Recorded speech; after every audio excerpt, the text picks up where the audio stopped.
कालच्या पत्रकार परिषदेला उत्तर देण्यासाठी माननीय श्रीमंत संजीवराजे नाईक निंबाळकर, त्याचप्रमाणे अनिकेतराजे नाईक निंबाळकर, आमचे व्हाईस चेअरमन नितीन भोसले, संचालक जाधव आहेत, आमचे कदम संचालक आणि सर्वच पवार संचालक आणि सर्व आपण वार्ता प्रथमतः आपल्या सर्वांचं मनपूर्वक सहर्ष स्वागत करतो. आणि सुरुवातीला श्रीमंत संजीवराजे नाईक निंबाळकर उत्तर देतील. नमस्कार. वास्तविक कुणीतरी काहीतरी बोलायचं, नंतर त्याला उत्तरं द्यायची, हा काही अगदी स्पष्ट सांगायचं, तर हे काही फारसा काय त्यात अर्थ आहे असं मला वाटत नाही. परंतु श्रीराम सहकारी साखर कारखान्याची निवडणूक ही लागल्यामुळे हे सगळे प्रश्न समोर यायला सुरुवात झाली, ह्याच्यापेक्षा दुसरं काही नाही. आणि त्यामुळं अर्थातच जर काही चुकीचं त्या ठिकाणी जर सांगण्यात येत आलं असेल आणि लोकांची दिशाभूल करण्याचा प्रयत्न होत असेल तर त्या ठिकाणी उत्तर देणं हे क्रमप्राप्त आहे. मी जे काही कालची जी काही पत्रकार परिषद झाली आणि त्याच्यामध्ये मला जे काही समजलेलं आहे त्यामध्ये प्रामुख्याने श्रीराम सहकारी साखर कारखाना हा आजसुद्धा अवसायनात काढण्याची परिस्थिती आहे अशा प्रकारचं भाष्य झालं आणि जवळपास 100 कोटीच्या वरती देणी आहेत असंही त्या ठिकाणी सांगण्यात आलं. त्यामुळं हे सांगणं गरजेचं आहे आणि त्या संबंधाने चेअरमन साहेब अधिक खुलासा देतील की आज ती काही परिस्थिती नाही. अवसायनात काढण्याची तर अजिबातच त्या ठिकाणी आवश्यकता नाही आणि अवसायनात जर निघायची जर परिस्थिती असती तर त्या ठिकाणी कुठल्याही प्रकारचा दरसुद्धा देता आला नसता. आणि आपणही पाहतोय कामगारांचे त्या ठिकाणी पगार वेळेवर होत आहेत. प्रॉव्हिडंट फंडचा 1 रुपयासुद्धा श्रीराम सहकारी साखर कारखान्याचा त्या ठिकाणी देण्याचा राहिलेला नाही. ग्रॅच्युटी वेळच्या वेळेवर चाललेली आहे. हे सर्व गोष्टी आज आपल्याला सर्वांना माहिती आहेत आणि त्यामुळं अवसायनात नव्हे तर हा वेगाने पुढं जात असणारा गाळप क्षमता आता 5,000ची आम्ही चालू वर्षी गाळून दाखवलेला आहे आणि पुढच्या वर्ष 2 वर्षामध्ये 10,000पर्यंत त्या ठिकाणी कपॅसिटी जाईल. 90,000 लिटरची डिस्टिलरी त्या ठिकाणी तयार होईल. अशा दृष्टिकोनातून त्या ठिकाणी आजच्या घटकेला आपण पाहताय की कामकाज चालू त्या ठिकाणी आहे. ह्याच्यामध्ये श्रीराम जवार हे एकत्रितून हे काम करत असताना त्याच्यावरती काही ॲलिगेशन झाले. ते अक्षरशः पूर्णपणे हे सर्वच्या सर्व ॲलिगेशन्स हे कुठलंही त्याला बेस नाही. हे सगळे खोटीनाटी त्या ठिकाणी ॲलिगेशन्स आहेत. प्रत्येक आपण जो निर्णय घेतला त्या प्रत्येक निर्णयाला त्या ठिकाणी कमिशनर ऑफ शुगर, ज्या ठिकाणी गरज असेल त्या ठिकाणी मंत्री समिती यांची मान्यता घेऊनच आपण कामकाज केलेलं आहे. याच्यामध्ये प्रामुख्याने दराचा विषय निघाला आणि FRP प्रमाणे दर देणं हे तुम्हाला बंधनकारक आहे, त्याच्यावर काय देता, अशा प्रकारची त्या ठिकाणी चर्चा होती. आता आपण आपली त्या ठिकाणी तुलना करत असताना सर्वोत्तम चालणारा कारखाना ह्याच्याबरोबर करायची का सरासरी आपल्या सातारा जिल्ह्यातील असणाऱ्या कारखान्यांच्या बरोबर करायची, हा एक खरा अर्थाने विषय आहे. आणि अगदी स्पष्ट जर म्हणायचं झालं तर ह्या ठिकाणी गेल्या 2 वर्षामध्ये FRPपेक्षा अधिक दर हा श्रीराम जवारनी त्या ठिकाणी दिलेला आपल्याला दिसून येईल. 23-24चा FRP 2,544 होती, दर त्या ठिकाणी 3,126 रुपये दिला. चालू हंगाम जो झाला तो 2,881 FRP होती, त्या ठिकाणी जवळपास 3100 रुपये श्रीराम सहकारी साखर कारखान्याने जेवढा ऊस आला तो सर्वच्या सर्व ऊसाचे पैसे 100% अदा केलेले आहेत. एकही रुपया शिल्लक राहिलेला नाही. ही वस्तुस्थिती आहे. त्यामुळं शेतकऱ्यांना नेमकं काय पाहिजेलं आहे? शेतकऱ्यांना त्यांच्या ऊसाला योग्य दर पाहिजेला आहे आणि तो वेळेत मिळाला पाहिजे. नाहीतर जाहीर करायला काय, जाहीर कितीही करता येईल पण तो द्यायला तर पाहिजे का नो. मी ऐकलं कोणीतरी 3500 रुपये जाहीर केला आणि नंतर सांगण्यात आलं की आम्हाला परवानगी मिळत नाही द्यायला. तुम्हाला FRPच्या वर दर द्यायला कुणाचीही परवानगीची गरज नाही. अर्थात तुमच्या बँका असतील त्यात ठरवू शकतात की तुम्ही खरोखर देऊ शकता का कुठल्या पतपेढ्यांकडून आणून इकडून तिकडून आणून दर देण्याचा प्रयत्न होतो आहे. काही तसाही प्रकार आजूबाजूला तुम्ही ज्यांची नावं घेतली की अमुक कारखाने अशा प्रकारे काम करतायत, तिथं परिस्थिती आहे तशी आत्ता. मी काही त्या खोलात जाऊ इच्छित नाही. मला इतरांचं कोण कशा प्रकारे कामकाज करतं ह्याच्यात मला रस नाही. पण श्रीराम सहकारी साखर कारखाना जवारच्या सहकार्यातून अत्यंत उत्तमपैकी त्या ठिकाणी चाललेला आहे. त्याच्यामध्ये कुठल्याही प्रकारच्या अडचणी नाहीत हे निश्चित आहे आणि सर्व नियमाला अनुसरूनच कामकाज त्या ठिकाणी चालतं. ज्या ज्या परवानग्या असतील त्या परवानग्या आपण वेळोवेळी घेतल्या आहेत.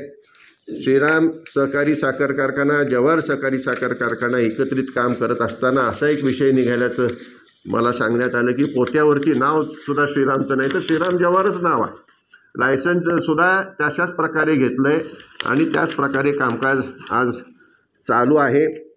याच्या व्यतिरिक्त आणखी जे काही आकडेवारीच्या संबंधातले जे काही खुलासे आहेत ते चेअरमन साहेबांनी करावेत अशी मी त्यांनाच विनंती करतो. आत्तापर्यंतच्या वार्ताहर परिषदेमध्ये मी कर्जाचा विषय बऱ्याच वेळा सांगितलेला आहे. तरीसुद्धा अगदी काहीतरी बोलायचं म्हणून बोलतात. सुरुवातीपासूनचं कर्ज अगदी मी बऱ्याच वेळा सांगितलं आहे की कारखाना सुरू करताना आपली काय परिस्थिती होती आणि आत्ता काय परिस्थिती आहे. आता तर काय बोललं जातं आहे की कारखाना सुरू होताना अवसानच काढायची वेळ होती आणि आता तीच वेळ आलेली. हे साफ चुकीचं आहे. पूर्वीचं कर्ज कामगाराच्या देणे इतके मोठे आकडे होते अगदी त्यावेळेस अवसानच काढण्याची वेळ होती.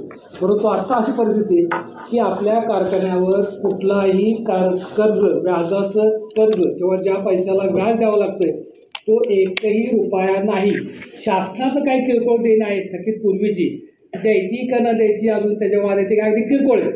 आता फक्त चर्चा केली जाते की जवाहरचं फार मोठं देणं आहे. त्यामध्ये तेच सांगतात की 17 कोटी डिपॉझिट पण घेतले 100% घेतलेले त्यामध्ये 8.5 कोटी व्याजाचे आहेत ते सुद्धा बरोबर आहे त्याचा अजिबात वाद नाही. त्यामुळे ते 17 कोटी आणि पूर्वीचे काय 2-2.5 कोटी आहे साधारण 21-22 कोटी फक्त जवाहरचं देणं आहे. याच्या व्यतिरिक्त ज्या ऐच्छिक ठेवी आपण घेतल्या होत्या पूर्वी 3 कोटी 26 लाख त्यातल्या फक्त 45 लाख रुपये देणे राहिलेत की जेणेकरून ते लोक आमच्यापर्यंत आत्तापर्यंत ओरिजिनल घेऊन आलेले नाहीत. कदाचित त्यांनी झेरॉक्स आणले तरी आम्ही ॲप्रोड करून त्यांना ते पैसे देण्याचा प्रयत्न केलेला आहे. फक्त जे राहिले जे आमच्याकडं आले नाही तेवढे फक्त 45 लाख रुपये ते देणं राहिलेले. याच्या व्यतिरिक्त व्याजाचं वगैरे कुठलंही देणं नाही. दुसरा ते एक प्रश्न निर्माण करतात की आत्ता जे आतमध्ये इन्व्हेस्टमेंट केलेले कारखाना एक्सपांड करण्यासाठी ते त्या कर्जामध्ये धरतात. परंतु आम्ही येणाऱ्या 15 वर्षामध्ये किंवा ज्या वेळेस करार झाला त्यावेळेस आम्ही असं एक कॅल्क्युलेशन करून ठेवलेले कॅश फ्लो. त्या कॅश फ्लोमध्ये हे जे एक्सपान्शन करण्यासाठी जो खर्च आहे किंवा जो खर्च होईल त्यामध्ये सांगितलं की 4.5 आता कारखाना आहे त्याला 83 लाख कोटी रुपये खर्च झाला. 10ला फक्त 25 कोटी खर्च झाला 10 ह्या 83मध्ये आत्ता जी इन्व्हेस्टमेंट केलेली आहे ह्या 83मध्ये जे 10,000 कपॅसिटी कारखाना करण्यासाठी लागणारे इन्स्ट्रुमेंट आतले आहेत ते सुद्धा बसवलेली आहे. म्हणजे राहिलेल्या पैशामध्ये 4.5 वरून डायरेक्ट 10वर जाईल असं नाही. फक्त बऱ्याच वेळा मी सांगतोय पॅरल क्रशिंग जे आहे मशीन तेवढं बसवायचं राहिलं त्याच्यासाठी तो वरचा खर्च आहे.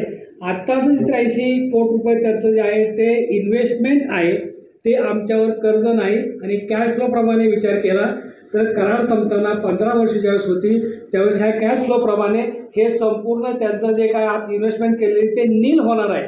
त्यामुळे कृपा करून अशी कुणीही गैरसमज करून घेऊ नका की ते श्रीरामवर कर्ज आहे. ह्याच्यामध्ये प्रामुख्याने ताळेबंदात 100 कोटी रुपये देणं जात होते ते चुकीचं आहे. नाही ते पूर्णपणे चुकीचं आहे. ह्यामध्ये इन्व्हेस्टमेंट कॅपिटल इन्व्हेस्टमेंट त्यांनी 83 कोटी केली आहे. 10,000 करण्याकरता त्या ठिकाणी अजून एक पॅरेलल मिल टँडम टाकलं की तो 10,000पर्यंत होऊ शकतो. आणि ही जी मशिनरी टाकली आहे 15 वर्षाचा घसारा लक्षात घेतलेला आहे. आज मी जर 100 रुपयाची वस्तू टाकली ती 15 वर्षांनी तिचा घसारा काढूनच त्याची मी किंमत देणार आहे. तो सगळा विचार करून 15 वर्षामध्ये हे संपूर्ण श्रीराम जवाहरला रुपयाही देणं नसेल इतर कोणाचंही देणं नसेल अशा प्रकारचा कॅश फ्लोची रचना केलेली आहे. त्यामुळं 15 वर्षांनी 10,000 प्लस आणि 90,000 प्लस डिस्टिलरी त्या ठिकाणी अशाप्रमाणे आपल्याला त्या ठिकाणी मिळणार आहे. हे करण्याचा उद्देश एकच होता की अजूनही आमचं आता नेटवर्कमध्ये आम्ही प्लस जायला सुरुवात केली. पण ज्या वेळेला 15 वर्ष पूर्ण झाल्यानंतर एवढ्या मोठ्या प्रमाणात निधी उपलब्ध करणं कठीण जात होतं म्हणून आपण हा पद्धतीने पुढं जात आहोत. आणि तुम्ही एक साधा विषय लक्षात घ्या. 150 कोटीची इन्व्हेस्टमेंट आपण केली तर जवळपास 15 कोटी वर्षाला त्या ठिकाणी व्याज येईल. आणि 5 लाख क्रशिंग केलं तर त्या ठिकाणी 300 रुपये टनाला त्या ठिकाणी केवळ व्याजापोटी जाते. या सगळ्याचा विचार करून त्या ठिकाणी शेतकऱ्याला मॅक्झिमम त्याच्या ऊसाला दर मिळेल. शेवटी स्पर्धा आहे. तुम्हाला माहिती आहे की रामराय साहेबांनी झोनबंदी उठवण्याच्या संबंधीने जे प्रयत्न केले आणि त्यामुळं खऱ्या अर्थाने शेतकऱ्यांना आज संपूर्ण महाराष्ट्रातल्या नव्हे भारतातल्या शेतकऱ्यांना त्याचा फायदा झाला आहे आणि स्पर्धात्मक दर मिळत आहेत. आणि त्याकरता त्या स्पर्धेमध्ये उतरायचं असेल तर दर हा द्यावाच लागणार आहे. आणि जर त्या ठिकाणी स्पर्धेत आपण उतरलो नाही तर आपल्याला ऊस मिळणार नाही. हा एक साधा कॉमन सेन्सचा विषय आहे. त्यामुळे स्पर्धात्मक दर आणि त्या ठिकाणी उत्तमपैकी कारखाना चालवला तरच त्या ठिकाणी ते शक्य होणार आहे. इतर देणीसुद्धा वेळची वेळी दिली तरच ते शक्य होणार आहे. आणि त्यामुळं तशा पद्धतीने आपलं कामकाज आज सुरू आहे.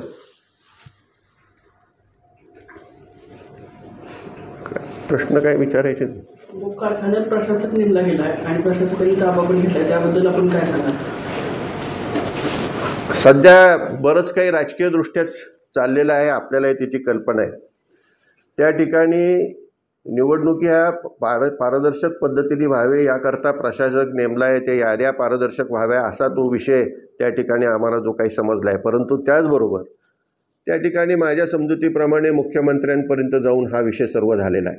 ज्यावेळेला कमिशनर ऑफ शुगरकडं त्यांनी अपील केलं होतं, यादीच्या संबंधात त्यांनी निर्णय दिला आहे आणि त्यांनी जो अपील केलं होतं त्यामध्ये याद्यांच्या संबंधाने त्यांनी जे काही ऑब्जेक्शन घेतलं होतं त्यामध्ये प्रामुख्याने होतं की 15,000 रुपयाचा शेअर ज्यांचा पूर्ण झाला आहे का नाही आणि त्यांनाच त्या ठिकाणी मतदानाचा हक्क देण्यात यावा. आपण गेल्या अनेक वर्षापासून पाहतोय की शेअर जरी पूर्ण झाला नाही तरी आपण मतदानाचा हक्क हा अबाधित ठेवलेला आहे. मतदानाचा हक्क त्याचा काढून घेतला नाही. त्यांनी त्याच्या विरोधात त्या ठिकाणी पत्र दिलेलं आहे की त्यांचे हक्क नसावेत. जे मयत सभासद आहेत त्यांची नावं वगळावीत म्हणून अशा प्रकारचा त्यांचा अर्ज आहे आणि त्याप्रमाणे कमिशनर ऑफ शुगरने निर्णय दिला आणि मयत सभासदांची नावं वगळावीत. आता मयत सभासदांची नावं वगळण्यासाठी त्याला पद्धत आहे. प्रामुख्याने मयत सभासदांची नावं कारखान्याला वगळण्यात येत नाहीत. त्यांना त्या ठिकाणी मृत्यूचा दाखला वारसांनी द्यावा लागतो. मृत्यूचा वारसा दिल्यानंतर त्याचं जर नॉमिनेशन असेल तर त्याप्रमाणे आम्ही नॉमिनेशनप्रमाणे त्या ठिकाणी त्याच्या वारसांना तो शेअर वर्ग करू शकतो आणि त्या शेअरची त्या वेळची असणारी किंमत मात्र पूर्णतः त्या वारसाला द्यावी लागते. आणि त्यामुळं काही मयत सभासदांच्या वारसांनी ते वर्ग करून घेतलेले नाहीत. परंतु 2001 पासून जवळपास 2100 ते 2200 त्या ठिकाणी सभासदांनी जे मयत सभासद होते त्यांच्या वारसांनी आपल्या नावांवरती ते शेअर वर्ग करून घेतलेले आहेत. आणि मीटिंगला जेवढे काही प्रकरणं येतात ते एकही प्रकरण अद्याप नामंजूर करण्यात आलेलं नाही. किंबहुना सर्वांना त्या ठिकाणी आमच्या यंत्रणेच्या मार्फत कृषी यंत्रणेच्या मार्फत सांगण्यात येतं की तुम्ही तुमचं त्या ठिकाणी असणारं मयत असाल तर त्या ठिकाणी मृत्यूचा दाखला देऊन त्वरित तुमचा शेअर वर्ग करण्याच्या दृष्टीने प्रक्रिया करण्याच्या दृष्टीने अर्ज त्या ठिकाणी द्यावा असं आम्ही वेळोवेळी सांगितलेलं आहे. आणि जेवढे येतात तेवढं आम्ही करायलाच तयार आहोत. त्याच्यामध्ये काही कुठल्याही प्रकारची अडचण निश्चितपणाने नाही. फक्त कारखाना ठरवू शकत नाही कोण मयत आहे आणि कोण जिवंत आहे. हे वारसांनी त्या ठिकाणी येऊन सांगितलं तरच ते आपल्याला समजणार आहे. आणि मृत्यूचा दाखला हा वारसांनीच देणं त्या ठिकाणी बंधनकारक आहे. उद्या तुम्ही मला म्हणाल की ग्रामसेवकाकडून दाखले घ्या, त्या ठिकाणी COकडून दाखले घ्या आणि तो जर चॅलेंज झाला तर पुढं काय दाखला कसायलाही कुठं मिळू शकतो तुम्हालाही कल्पना. एखादा बोगस दाखला आला आणि त्याच्यावरून आम्ही निर्णय करायचा का? त्यामुळं वारसांनी दाखला आणून त्या ठिकाणी दिला, बरोबर अर्ज दिला, तो शेअर पूर्ण केला तर त्या ठिकाणी कुठली अडचण कारखान्याने कुठल्याही सभासदाला आजपर्यंत दिलेली नाही. तो वर्ग केलेला आहे. आम्ही गेल्या 2001 पासून कारखाना चालवत असताना कुठल्याही प्रकारचं कधीही राजकारण त्या ठिकाणी आणलेलं नाही. आणि ह्याची माहिती ॲडव्होकेट नरसिंग निकम यांनासुद्धा आहे. कधी राजकारण आणले त्यांना बोलायला नेहमीच परवानगी दिली आहे सभेमध्ये. ॲन्युअल जनरल बॉडीला ते नेहमीच बोलत होते आणि नेहमीच त्यांना व्यवस्थितपणे उत्तरं दिली आहेत. एका ॲन्युअल जनरल बॉडीला ते नाही म्हटलं तुम्हाला दर देता येत नाही तर भाड्यातले तुमचे 100 रुपये द्या. म्हणजे आम्ही बोलायला सगळ्यांना परवानगी दिली. एका बाजूला म्हणायचं भाडं कमी घेतलं. भाडं का कमी घेतलं तर उसाला जास्त भाव मिळावा म्हणून कमी घेतलं. आणि दुसऱ्या बाजूला म्हणायचं भाड्यातून द्या, म्हणजे त्यावर टॅक्स भरा आणि नंतर परत द्या. त्यापेक्षा डायरेक्ट शेतकऱ्यालाच जाऊ द्या. आमची देणी त्या ठिकाणी शून्य झाली आणि पूर्णपणे कारखाना त्या ठिकाणी नील असलेला कारखाना हा जर आपल्या सभासदांच्या ताब्यात येत असेल, त्याचबरोबर सभासदांना वेळच्या वेळेला सर्व काही मिळणार असेल, त्यांच्या उसाला दर मिळणार असेल, कामगारांना वेळच्या वेळ पगार मिळणार असेल, हे जर सर्व होत असेल तर अडचणीचा भागच कुठे येतो. आणि ह्याच्याशिवाय आपण केन डेव्हलपमेंटसाठी मला वाटतं या संपूर्ण परिसरामध्ये श्रीराम सोडून कुणीही काम करायला सुरुवात केलेली नाही. आपण गेल्या 2 सीझनपासून केन डेव्हलपमेंटचं काम चालू केलेलं आहे. त्याला वेगळी टीम नेमलेली आहे. त्याचबरोबर ड्रोननी सबसिडाईज रेटमध्ये आपण त्या ठिकाणी फवारणी करून देतो आहे. फलटणच्या पश्चिम भागामध्ये मोठ्या प्रमाणात खतांचं वाटप त्या ठिकाणी ड्रिप सिस्टीम बसवून देण्याच्या दृष्टीने सुद्धा त्या ठिकाणी नियोजन केलं आहे की त्या ठिकाणी ऊस वाढतो आहे आणि जो ऊस वाढत आहे त्याला योग्यरित्या जर त्याची मॅनेजमेंट झाली तर तो ऊस आपल्याला कारखान्याला आणता येईल आणि त्या ठिकाणी शेतकऱ्यालाही त्याचा फायदा होईल. त्याप्रमाणे त्यांना खतं देण्याची सुद्धा सुरुवात केलेली आहे. त्यांना ड्रिप सिस्टीम देण्याची सुरुवात केलेली आहे. ड्रिप सिस्टम त्यांनी जर लावलं तर त्याचं व्याजसुद्धा श्रीराम जवार त्या ठिकाणी स्वतःच्या अंगावरती घेत आहे. ह्या सर्व योजना ऊसवाढीच्या दृष्टिकोनातून सुरू केलेल्या आहेत. एवढंच नव्हे तर सीझन हा जास्तीत जास्त व्हावा, केवळ 2 आणि 3 महिन्यात संपू नये याकरता सुद्धा अनेक व्हरायटीज त्या ठिकाणी आपण शेतकऱ्यांना लावायला प्रवृत्त करतो आहे. ज्या लेट व्हरायटीज आहेत त्या लावायला प्रवृत्त करतो आहे आणि त्याचबरोबर उशिरा तुटणाऱ्या ऊसाला सुद्धा काही प्रमाणात त्या ठिकाणी सबसिडी देऊन तो ऊस आणावा अशा प्रकारचे नियोजन केलं आहे. संपूर्ण त्या कामगारांची अडचण लक्षात घेता, ऊस तोडणी कामगारांची अडचण लक्षात घेता ऊस तोडणी ही पुढच्या भविष्यामध्ये मशिनरीनेच करावी लागेल आणि ती कशी करावी ह्या दृष्टीने सुद्धा त्या ठिकाणी मार्गदर्शन करण्याच्या दृष्टीने आपण काम चालू केलेलं आहे. म्हणजे एक उत्तमपैकी युनिट या संपूर्ण परिसरामध्ये निर्माण करण्याच्या दृष्टीने त्या ठिकाणी सर्वतोपरी प्रयत्न त्या ठिकाणी आम्ही करत आहोत. त्याचं अजून एक कारण केलं की आधी भाडं विकावाकडनं जास्त घेत होतो आणि आता कमी केलं. मी त्याचं उत्तर तुम्हाला तेच दिलं की आम्ही जो कॅश फ्लो बसवला त्याप्रमाणे आम्ही त्या ठिकाणी भाडं म्हणा कॉम्पन्सेशन म्हणा ते ठरवलं. ह्याचं कारण एकच आहे की पैसे शेतकऱ्याला जावेत. शेवटी स्पर्धा आहे आणि स्पर्धेमध्ये जर दर तुम्ही देऊ शकला तरच तुम्हाला ऊस मिळणार आहे. अगदी स्पष्ट सांगायचं झालं तर श्रीरामचा सभासद जरी असला आणि त्या ठिकाणी तुम्ही त्यांची मुलाखत घेतली, त्यांची किती जणांची ऊस श्रीरामला येतात, जिथं पैसे जास्ती तिथं ते ऊस जातात. उद्या श्रीरामने जास्त दिलं तर श्रीरामला येतात. ही वस्तुस्थिती आहे, ती आता नाकारताच येत नाही. त्यामुळे स्पर्धेमध्ये जर आपल्याला राहायचं असेल तर शेतकऱ्याला हा चांगला दर दिलाच पाहिजे आणि त्या दृष्टीने आणि कॅश फ्लो लक्षात घेऊन त्या ठिकाणी हे भाडं ठरवण्यात आलेलं आहे.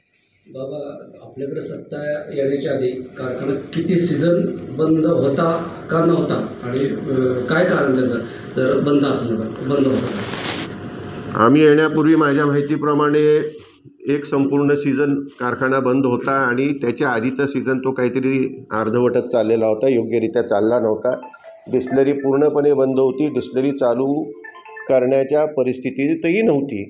आम्ही आल्यानंतर डॉक्टर साहेबांनी सांगितलं ऐच्छिक ठेवी आम्ही गोळा केल्या. डॉक्टर साहेब, ऐच्छिक ठेवी आपण 3,20,00,000च्या आसपास केल्या, पण तुम्ही आम्ही स्वतःच्या नावावरची कर्ज काढून दिली ते सुद्धा तेवढेच होते. 6 कोटी. ते म्हणजे जवळपास किती कोटी घातले? 9 कोटी रुपये आम्ही त्या ठिकाणी स्वबळावरती त्या ठिकाणी घातले. त्याचं कारण एकच होतं, कुठलीही बँक आम्हाला दारात उभं करायला तयार नव्हती. सगळीकडे आमची थकबाकी होती. बँक ऑफ बडोद्याची थकबाकी होती, MSC बँकेची तर मोठ्या प्रमाणात थकबाकी होती. जवळपास 42 कोटीची थकबाकी होती. मुद्दल व्याज सोडून आणि हे सर्व आपण एक एक करत ते मिटवत आणलं आणि त्या ठिकाणी आम्ही टाकून पैसे ती डिस्टिलरी पहिल्यांदा चालू केली. त्याचं उत्पन्न यायला सुरू झालं. कारखाना चालू केला, पण अडचणी ह्या येतच राहिल्या. आम्ही साखर तयार केलेली प्रॉव्हिडंट फंड घेऊन जायचं, ते सेल टाकायचे. ह्या सर्व अडचणी. श्रीरामची बरोबरी नेहमी रणजितदादांच्या कारखान्याबरोबर खाजगी काढलेल्या आहे. श्रीरामची बरोबरी माळेगावच्या किंवा सोमेश्वरच्या कारखान्याबरोबर आम्ही श्रीरामची बरोबरी कुणाही बरोबर करत नाही. माळेगावची पद्धत तुम्हाला माहिती आहे. त्या ठिकाणी तिथल्या ऊस उत्पादकाला त्यांच्या सभासदाला एक दर असतो, गेटकेनला वेगळा दर असतो. श्रीराममध्ये तसं काही होत नाही. तसं जर केलं तर त्या ठिकाणी मग इथल्या सभासदाला वेगळा, दुसऱ्या ऊस उत्पादकाला वेगळा असं केलं तर सभासदाला वाढीव दर देता येईल, पण हे करणं उचित नाही. सर्वच ऊस उत्पादकांना सर्वच ठिकाणी एकच दर असतो. हे पूर्वीच्या गोष्टी होत्या. सभासदाला त्यावेळेला वेगळ्या प्रकारे ते ह्याच्यामध्ये सभासदाला दर वाढवून द्यायचे. तुमच्या टिपरीमध्ये कांड्या टिपरीचा वेगळा दर निघायचा आणि तो फक्त सभासदाला मिळायचा खोडकीमध्ये. तसं आता राहिलेलं नाही. दर सगळ्यांना हा सारखाच द्यावा लागतो. तसं जर केलं तर सभासदांना वाढीव दर देता येऊ शकतो. आणि आपण बरोबरी करत असताना आपण काही कुणाही बरोबरी करत नाही. आपण आपल्या पद्धतीने उत्तम चालवायचा प्रयत्न करून जास्तीत जास्ती कसा नफा हा त्या ठिकाणी शेतकऱ्यांचा ऊस उत्पादकाचा होईल असाच आमचा त्या ठिकाणी प्रयत्न असतो. आता त्यांनी कारण नसताना त्यांच्याबरोबर आमची बरोबरी ओढवून घेतली. मला बरोबरी आम्हाला कोणाबरोबर करायचीच नाही बरोबरी. आम्हाला उत्तमपैकी चालून पुढं जायचं. विडणी ग्रामपंचायतीचे 9 सदस्य पात्र झाले. तर त्यांना काल प्रेस कॉन्फरन्समध्ये तिथल्या गावच्या 5 असतात त्यांना चापराचे. आता माझ्या माहितीप्रमाणे हे जे 9 जे ग्रामपंचायतीचे सदस्य आहेत त्याच्यामध्ये सरपंच आहेत त्यांना अपात्र करण्यात आलं, उपसरपंच आहेत त्यांना अपात्र करण्यात आलं. त्याच्यामागे एकच मुद्दा होता की ग्रामसेवक ज्या वेळेला त्यांना स्वीकारायचा होता त्यांना सह्यांचे अधिकार द्यायचे होते. एका मिटिंगमध्ये सरपंचासहित सर्वांनी ठरवलं की सातत्याने ग्रामसेवक बदलला जातो आहे, आम्हाला कायमस्वरूपी द्या, आम्ही कुणीही स्वीकारायला तयार आहे. सर्वामुखी ते ठरलं. त्यानंतर काही बदल त्यामध्ये करण्यात आले आणि त्यामध्ये जर ठरावच अशा प्रकारचा येत असेल की ग्रामसेवक स्वीकारा आणि त्याला सहीचा अधिकार द्या, ठराव जर समोर येत असेल तर ठरावाला होकार किंवा नाकार देता अधिकार हा सदस्याचा आहे का नाही, ह्याच्यामध्ये कुठल्या भ्रष्टाचारासाठी कमी केलं आहे तर अजिबात केलेलं नाही. त्या ठिकाणी हा ठराव नाकारार्थी केला असं त्यांचं म्हणणं आहे. वास्तविक नाकारार्थी केला नाही. त्यांचा त्या ठिकाणी अर्ज आहे की आम्हाला कायमस्वरूपी तुम्ही कुणीही ग्रामसेवक द्या, सातत्याने बदलू नका, एवढंच ह्या 9 ग्रामपंचायत सदस्यांचं म्हणणं होतं. ह्याच्यापेक्षा काही नव्हतं. आणि हे जे त्यांना कमी केलेलं आहे ते अत्यंत चुकीचं आहे आणि गैरपद्धतीने कमी केलेलं आहे. सरपंच सागर अभंग हे पत्रकार परिषदेत म्हणाले की एका ग्रामसभेच्या आधी एका बंगल्यावर मीटिंग होती, कधी विकासाच्या अर्थ कसं येईल हे त्यांना सांगितलं जायचं. काय लक्षात आलं नाही काय म्हणतो सरपंच सागर अभंग म्हणाले पत्रकार परिषदेमध्ये पार्टी मीटिंग अगोदर बंगल्या होती शेळी जायला गेली आणि नंतर त्यांना चुकीचं काय आहे ते? विकासाची आड कसं येईल असं त्यांना त्या ठिकाणी शिकवलं जायचं. विकासाचं मीटिंगचा अजेंडा समोर ठेवून त्याला विरोध कसा करायचा हे बाळासाहेब सांगत होते आणि त्याप्रमाणे ते सदस्य हे चुकीचं आहे. ज्या वेळेस विडणी ग्रामपंचायत 1993 पासून आम्ही तिथं काम करतोय. 27 वर्ष विडणी ग्रामपंचायत राजघाटामध्ये ताब्यात होती आणि एवढ्या मोठ्या काळामध्ये रामराजे बाब असतील, आमदार असतील यांच्या माध्यमातून कोट्यावधी रुपयाची कामं झाली. 92 साली विडणीत आला असता तर त्यावेळेस हे काही खूप डांबरीकरण नव्हतं. आता जवळजवळ 90% डांबरीकरण आहे. आणि हे सगळं होत असताना तुम्हाला सर्वांना माहिती आहे की निवडणुकीमध्ये काय झालं, डायरेक्ट सरपंच निवड झाली. ते सरपंच आणि 4 मेंबर त्यांचे निवडून आले, आपले 13 आले. मी प्रत्येक ग्रामपंचायतमध्ये ज्यावेळेस मिटिंग असेल तेव्हा 100% पार्टी मिटिंग घेत होतो. पार्टी मिटिंगमध्ये मी प्रत्येकाला सांगत होतो की विकासाच्या कामाला कुठंही आड यायचं नाही, पण ज्यावेळेस मनमानी कारभार होतील किंवा बेकायदेशीर कारभार होतील त्याला 100% विरोध करायचा. एवढंच आम्ही केलेलं आहे. कुठंही विकास कामाला मी आडवं आलेलो नाही. उपसरपंच आणि 9 सदस्य अपात्र झाल्यानंतर आपली पुढची भूमिका काय असणार आहे? आता खरं बाबांनी सांगितल्याप्रमाणे हे व्हायला नको होतं, परंतु कुठंतरी काहीतरी एका वाक्याचा आधार घ्यायचा आणि हे सगळं शिजवायचं हे अयोग्य आहे. आणि त्या दृष्टीने आम्ही भविष्यामध्ये कायदेशीर काय बाबी असतील त्या पूर्ण करणार आहोत. हा ज्याप्रमाणे श्रीरामवर प्रशासक नेमला तसाच हा भाग आहे. निवडणूकच होणार आहे तर प्रशासक नेमायचं प्रयोजन काय आहे? निवडणूक समोरच होती ना, लगेचच निवडणूक लागली असती काही झालं असतं, कोणी त्या ठिकाणी निवडून आलं असतं. तसाच हा प्रकार आहे. आता ह्याचा ज्यांनी कमिशनरनी निर्णय दिल्यावर त्या निर्णयाविरुद्ध कुठं जायचं आहे तर मंत्र्याकडं जायचं आहे. आता तिथून किती त्या मंत्र्यांकडून आम्ही न्यायाची अपेक्षा करायची हे फार मोठं प्रश्नचिन्ह आहे. त्यामुळं पुढची स्टेप आम्ही लगेच त्या ठिकाणी हायकोर्टात जाण्याची निश्चित घेणार आहे, कारण हे लोकशाहीच्या विरोधात आहे. तुम्ही काहीतरी भ्रष्टाचार केलेला असेल, काही चुकीचं काम केलं असेल तर तुम्ही कमी केलं तर त्याला काहीतरी अर्थ आहे. काहीच न करता कमी करताय म्हणजे लोकशाहीच्या 100% विरोधात आहे. श्रीरामचा प्रशासकीय कारभार हा निष्प्रभपणे आणि पारदर्शकपणे होईल अशी आपल्याला अपेक्षा वाटते का? आता श्रीरामचा प्रशासक हा जे नेमलेले आहेत त्या प्रांताधिकारी, त्यांना त्यांची कामं आहेत आणि आता 2 वर्षापूर्वीच्या याद्या ह्या कमिशनर ऑफिसनी त्या ठिकाणी निश्चित केलेल्या आहेत. ह्याच्यात त्यांना जर काही बदल करायचा असेल तर कमिशनर ऑफिसचा त्या ठिकाणी त्यांना परवानगी घ्यावीच लागेल. आणि जर त्या ठिकाणी अगदी मयत सभासदांच्या वारसांना त्या ठिकाणी मतदान देण्याच्या दृष्टीने जर काही प्रयत्न होणार असतील तर आमचासुद्धा त्याला पाठिंबा आहे. पण नियमाने जे काय असेल ते करण्यास आमची कुठल्याही प्रकारची हरकत त्या ठिकाणी राहणार नाही. फक्त नियमाला धरून काय असेल ते व्हावं. काल एक असं म्हणणं आलं की श्रीराम जव्हार साखर अडचणी येत असल्यामुळं शेवटी हा चालवायला द्यायचा निर्णय केला. म्हणजे ही अवसायनात काढण्याशिवाय पर्याय नसलेली संस्था होती हे स्पष्टपणे मी सांगू इच्छितो. थोडक्यात बंदच होता म्हणजे आणि तुम्ही चालवा नाही, आम्ही काही करून तो चालवला, काही करून चालवलाय तो. अजून एक आरोप त्यांनी केला की सहकारी संस्था ज्या आहेत ते मोडकळीस आणण्याचं काम म्हणजे राजगटाच्या वतीने केले गेले. दूध संघ असेल, खरेदी विक्री संघ असेल, त्याबाबत आपण काय सांगाल? तुम्ही खरेदी विक्री संघाचा विषय घेतला.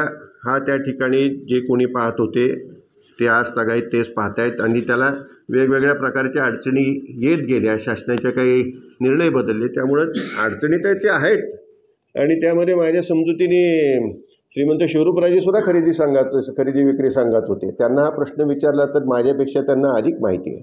दूध संघाच्या बाबतीत त्या ठिकाणी DK पवार होते, तेही चेअरमन होते. दूध संघ कुणाला दूध द्यायचा? महानंदाला दूध द्यायचा. आता ते महानंदाच बंद पडलं तर दूध संघ दूध कुणाला देणार? आणि सहकारी तत्वावर चाललेले किती दूध संघ चालू आहेत तर त्यापैकी फलटण दूध संघ चालू आहे आणि तो चालू ठेवला आहे आणि भविष्यात सुद्धा तो चालू राहून त्याची निश्चितपणे थोडा सुव्यवस्थित आणण्याच्या दृष्टीने त्या ठिकाणी आमचे प्रयत्न राहतील. त्यांना संपूर्णपणे सहकार्य करण्याची भूमिका राहील. काल राजू शेट्टींना पत्रकारांनी प्रश्न विचारला, प्रशासक नेमला आहे या संदर्भात प्रश्न विचारला होता तर त्यांनी असं म्हटलं की सरकारचा डाव आहे की हा प्रशासक नेमून हे सहकारी संस्था कशाला टाकायची, बदल बच्चांच्या कशाला टाकायची. आता प्रशासक नेमून ते काय ते साध्य करणार आहेत मला माहीत नाही. शेवटी जे काही नियम आहेत त्या नियमाप्रमाणे याद्या तयार झालेल्या आहेत. 2 वर्षापूर्वीची जेवढी नावं आहेत ती सर्वच्या सर्व घेतली आहेत. कुणी आम्ही यादीतून वगळलेलं नाही. कोणाला जमिनी आहेत नाहीत हाही विचार न करता जेवढे सभासद आहेत, शेवटी तो सभासद आहे त्याचे हक्क त्याला प्राप्त झाले पाहिजेत. ते सर्व हक्क राहण्याच्या दृष्टीने आम्ही सर्वच नावं घेतलेली आहेत. त्यांनी हा एक मुद्दा काढला होता की जमिनी आहेत त्यांच्या तपासून घ्या. आमची काहीच हरकत नाही, कारण आम्ही जे सभासद केलेत ते पाहूनच केलेत की जमिनी असलेले. जमिनी नसलेले कुणाचे सभासद आहेत मला माहीत नाही. त्यामुळे त्याचा उलटा जर तसं झालं तर आमचा फार मोठा फायदा होईल. आणखी 100-500ने आम्ही त्या ठिकाणी आघाडी घेऊ. साळुंके पाटील काल म्हणाले की रामराजांनी 40 वर्षात कोणतीही संस्था काढल्यास मला आठवत नाही. वडिलांनी आजोबांनी काढलेल्या संस्थेवरती राजकारण करतात. अनेक संस्था निर्माणही झालेल्या आहेत. अनेकांना कल्पना नसेल. श्रीमंत रामराजे वाहतूक संस्थाच आहे. आम्ही फारसा त्याचा उल्लेख करत नाही. त्याचा किती मोठा टर्नओव्हर आहे हे आता तुम्हाला आवर्जून माहिती द्यावी लागेल. आणि ह्याहीपेक्षा अडचणीत आलेल्याच दुरुस्त करता करता कित्येक वर्ष त्यामध्ये गेली. श्रीराम सहकारी साखर कारखाना त्या ठिकाणी मोठं उदाहरण आहे. त्यामुळं अडचणीत असलेल्या संस्था आपण बाहेर काढत गेलो. ते एका बाजूला हे म्हणत असताना त्यांच्याकडं सुद्धा त्या ठिकाणी साखरवाडीचा कारखाना होता. ती संस्था किती अडचणीत आलेली होती असं माझ्या ऐकण्यात आलं. ते म्हटले की फक्त बँकेची काहीतरी 40-50 कोटी देणी होती, ह्याच्यापेक्षा काही नव्हतं. अहो अख्ख्या सीझनचं 1 रुपया तरी उसाचा दिला का? काय हास्यास्पद आहे सगळं. अख्ख्या सीझनचं HNT म्हणजे हार्वेस्टिंग, ट्रान्सपोर्ट, तोडणी, वाहतूक आणि एकाही ऊस उत्पादकाला रुपयासुद्धा मिळालेला नाही. त्या अख्ख्या सीझनचा खर्च किती? प्रॉव्हिडंट फंडचे अजून त्यांनी कित्येक पैसे भरलेले नाही. तुम्हाला माहिती करता सांगतो, श्रीरामची 30 परिस्थिती होती, साखरवाडीची 30 होती. कामगाराला फक्त त्याचा रोखीचा पगार द्यायचा, असलेल्या कपाती कुठल्याही करायच्या नाहीत. प्रॉव्हिडंट फंडची कपात नाही, त्यांनी घेतलेल्या कर्जाची कपात नाही, ग्रॅच्युटीची कपात नाही, काही करायचं नाही. फक्त त्याचा रोखीचा पगार द्यायचा, कपाती करायची आणि त्या पाठवायच्याच नाहीत कारण पैसेच नसायचे. ही परिस्थिती. त्यांचा प्रॉव्हिडंट फंड किती राहिलेला होता, ह्या सगळ्याच्या कामगारांची देणी किती होती. म्हणजे प्रल्हाद पाटलांनी जो एक कारखाना त्यांनी पूर्णपणे बुडवला, अख्खा सीझन रुपयानं कोणाचाच, आणि त्यांनी कारखानदारीबद्दल बोलावं म्हणजे फार मोठं एक हास्यास्पद आहे. त्यांनी कारखानदारीबद्दल बोलूसुद्धा नाही. काय संबंध आहे त्यांचा बोलण्याचा. एक अख्खा कारखाना बुडवला आहे त्यांनी. आज तो कारखाना NCLTच्या माध्यमातून दत्त इंडियाकडे गेला आहे. त्यामुळं जी परिस्थिती आपण ती आजूबाजूची पाहतोय, आज त्यांचं क्रशिंग किती झालं आहे. आज त्या ठिकाणी ऊस उत्पादकांना त्यांच्यामुळे 3100 रुपये सर्व परिसरामध्ये सर्वांना द्यावे लागले. हे आपण पाहतोय ना. म्हणजे उत्तमपैकी चाललेला त्या ठिकाणी कारखाना आहे, तोही दुरुस्त करण्याचं काम त्या ठिकाणी रामरे यांना करावं लागलं. म्हणजे तुम्ही जे उद्योग करून ठेवले होते ते दुरुस्त करण्याचं काम त्या ठिकाणी रामरे यांना करावं लागलं. हे आम्हाला सर्वांना करावं लागलं. आणि आम्ही ज्या वेळेला आलो त्यावेळेला तुम्ही संचालक मंडळ काढून बघा कोण कोण होती. संचालक मंडळात कोण कोण होती काढून बघा. आणि त्यांच्या नावावरती अजूनही ॲडव्हान्सेस आहेत. त्यांच्यापैकी काहींच्या नावावर अजूनही ॲडव्हान्सेस आहेत. ते काढून बघा तुम्ही. मी आता काही कोणाची नावं घेत नाहीत आणि सांगत नाही, पण काढून बघा. पण तिथं जे बसले होते आणि कार मोठी कारखानदारी आम्ही चालवतो असा जो वाव आणत होती, त्यांच्यापैकी सुद्धा काही आहेत त्या. निष्पत्तीपणे एक असा आरोप केला की कारखान्यामध्ये प्रचंड मोठ्या प्रमाणावर आर्थिक घोटाळा झालेला आहे. आर्थिक घोटाळा श्रीराम चालवत असलं तर श्रीरामला करता येईल. श्रीराम जवाहर हा कारखाना चालवत आहे आणि त्यामुळं आर्थिक घोटाळा होण्याचा संभवच कुठं आहे. कुठं करणार आर्थिक घोटाळा. हा दर द्यायचा आणि आर्थिक घोटाळा करायला वाव कुठं राहतो. आणि तशा प्रकारची प्रवृत्ती गेल्या 20 वर्षापासून मी पाहतोय. त्या ठिकाणी काही काळ मी चेअरमन होतो, त्यानंतर डॉक्टर शेंडे त्या ठिकाणी चेअरमन आहेत, आमचे अनेक संचालक आहेत. एकाही जणाची कुठल्याही प्रकारची कसली अपेक्षा ह्या कारखान्याच्या माध्यमातून नव्हती. फक्त त्या ठिकाणी आमच्या ऊसाला दर द्या आणि आमचा ऊस लवकरात लवकर न्या, ह्याच्यापेक्षा दुसरी कुठली मागणी कधी कुठल्या संचालकाची नव्हती. ॲडव्होकेट नरसेनी का म्हणाले की श्रीरामशी बरोबरी नेहमी.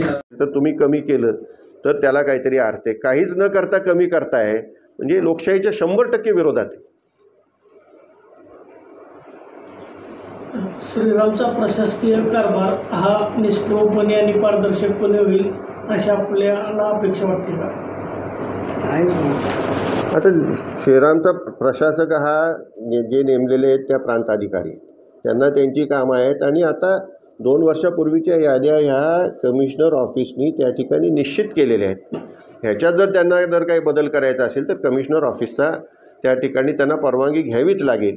आणि जर त्या ठिकाणी अगदी मयत सभासदांच्या वारसांना त्या ठिकाणी मतदान देण्याच्या दृष्टीने जर काही प्रयत्न होणार असतील तर आमचासुद्धा त्याला पाठिंबा आहे. पण नियमाने जे काय असेल ते करण्यास आमची कुठल्याही प्रकारची हरकत त्या ठिकाणी राहणार नाही. फक्त नियमाला धरून काय असेल ते व्हावं. काल एक असं म्हणणं आलं की श्रीराम जवाहर साखर उद्योग समूह या नावाने तिसरी एक संस्था आहे आणि त्याच्या माध्यमातून भ्रष्टाचार चालू आहे. मी तुम्हाला मागाशी जायला भ्रष्टाचार ह्या साखर उद्योगात जर करायचा झाला तर मग दरच देता येणार नाही. काय भ्रष्टाचार करणार. भ्रष्टाचार करून अहवाल देखील काढत नाही. त्यांचा अहवाल आहे, सर्व काही आहे, ते ऑडिट होतं, ते सर्व काही त्या ठिकाणी योग्यरित्या त्या ठिकाणी कामकाज होत असतं. आणि महत्त्वाचं म्हणजे तुम्ही जर भ्रष्टाचार केला, मोठ्या प्रमाणात पैसे डायव्हर्ट केले तर तुम्हाला ऊसाचा दर देता येऊ शकत नाही, कामगारांचे पगार वेळेवर होणार नाहीत. मागं आपण बघितलं ना काय कारणामुळे हे सगळं अडचणीत आलं. कारण हे काय होतं हे जर कारण विचारलं की साखर कारखाना मग माळेगाव शेजारीत होता, श्रीराम का अडचणीत आला.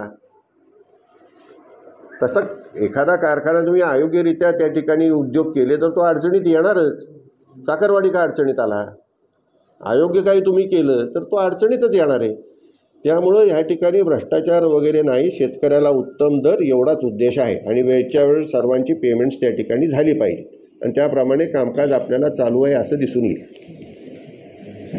मार्केट कमिटीच्या कर्मचाऱ्यांना 6 महिन्यापासून पगार नाही आणि मशिनरी जी आहे ती जुनी वापरली, हा एक आरोप आहे. नवीन जर वापरले असेल तर आम्ही त्याच्यातून बाजूला हो असं म्हटलं आहे. त्याच्याबद्दल काय मी ह्या प्रश्नाला मागच उत्तर दिले. मार्केट कमिटीचे माझ्या माहितीने पगार चालू आहेत, कारण हा एक विषय असाच माझ्या कानावर आला. मी सेक्रेटरीलाही विचारलं, चेअरमन साहेबांनाही विचारलं, तशी कुठल्याही प्रकारची तिथं अडचण माझ्या माहितीने नाही. मशिनरी जुनी जी म्हणतात त्यामध्ये 2 भाग आहेत. जी मशिनरी नवीन आणावीच लागते ती नवीन आणावीच लागते, तिथं कुठल्याही प्रकारे त्या ठिकाणी आपल्याला तडजोड करता येत नाही.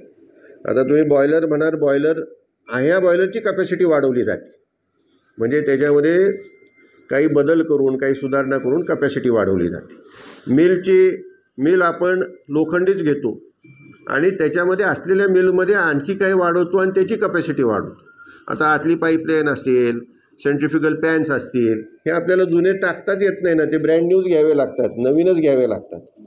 टर्बाईन असेल, आपण कॅपॅसिटी वाढवू शकतो किंवा नवीनही घेऊ शकतो किंवा रिफर्बिश्डही घेऊ शकतो. असं काही नाही आहे की जुनी मशिनरी टाकलेली. जिथं गरजेची आहे तिथं 100% त्या ठिकाणी नवीन मशिनरी टाकावीच लागते, ती टाकलेलीच आहे.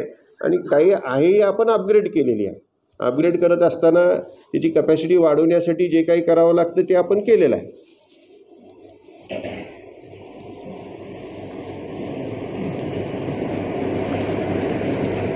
फलटण चौफेर, अचूक, परखड, सडेतोड बातम्यांचं व्यासपीठ.